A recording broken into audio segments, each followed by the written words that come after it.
नमस्कार.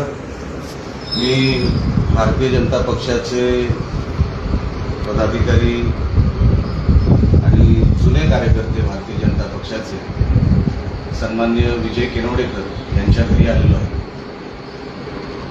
आम्हाला असं माहीत पडलं की या घरामध्ये काल सन्माननीय रवींद्र चव्हाण साहेब आले होते आणि मी जो सातत्याने सांगतोय की ते आल्यानंतर काय काय होतं तर त्याचं उदाहरण तुम्हाला मी आता देणार आहे. हे बंड्या सावंत भारतीय जनता पक्षाचे कार्यकर्ते जुने. इकडे आहे बंड्या सावंत, इकडे आहे. हे बघा विजय किनवडेकर, हे विजय किनवडेकर. आणि तुम्हाला पैसे दाखवतो. या तुमचं घर आहे, तुम्ही ते पैसे कुठे ठेवले ते दाखवा. हे काय तुम्हाला दाखवतो ना कुठे आहेत ते बघा.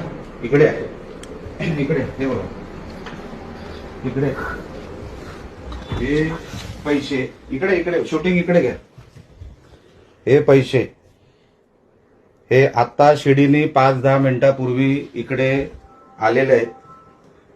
आणि हे ह्यांचं घर, हे भारतीय जनता पक्षाचे जुने कार्यकर्ते, ते त्यांची निष्ठा भारतीय जनता पक्षावर आहे आणि भारतीय जनता पक्षाची निष्ठा ही त्यांच्यावर आहे. हे तुम्हाला निष्ठेचं स्वरूप तुम्हाला दिसतच आहे.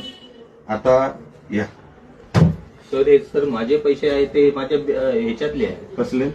माझ्या बिल्डिंगच्या बिझनेस मधले आहे. कुठले दाखव, प्रूव्ह करा. हा, तुम्हाला निवडणूक आयोगाकडे प्रूव्ह करायला लागणार. हो. निवडणूक आयोग अधिकाऱ्याला बोलला आणि पीआयला बोललो. बोलो ना, सगळ्यांना बोललो, पत्रकारांना बोललो.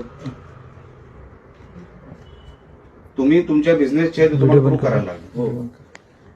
तुम्हाला किनवडेकर साहेब हे सिद्ध करावं लागेल. माझं काय म्हणणं नाही, करतो मी सिद्ध. हे कसं सिद्ध कराल? तुम्हाला पेमेंट कोणी दिली एवढी हो. मोठी कॅश एका दिवसात, निवडणुकीच्या काळातच कशी दिली, हे सगळं तुम्हाला सिद्ध करावं लागेल.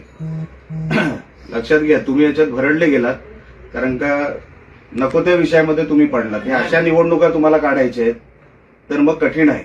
मी कालपासून किंवा मागच्या काही भारतीय जनता पक्षामध्ये आहे वगैरे सगळं ठीक आहे, पण ही निवडणूक लढायची पद्धत नाही, अजिबात नाही. हे जर तुम्हाला करायचं, हे कसल्या निवडणुका आपण लढवतोय मग?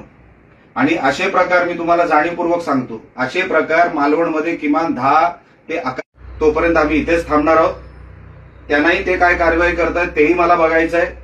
ते बघितल्यानंतर आम्ही पुढचं पाऊल काय उचलणार आहोत हे आम्ही इकडे अधिकारी आणि पत्रकार आल्यानंतर आम्ही त्यांच्या समोर हा सगळा विषय ठेवणार आहोत.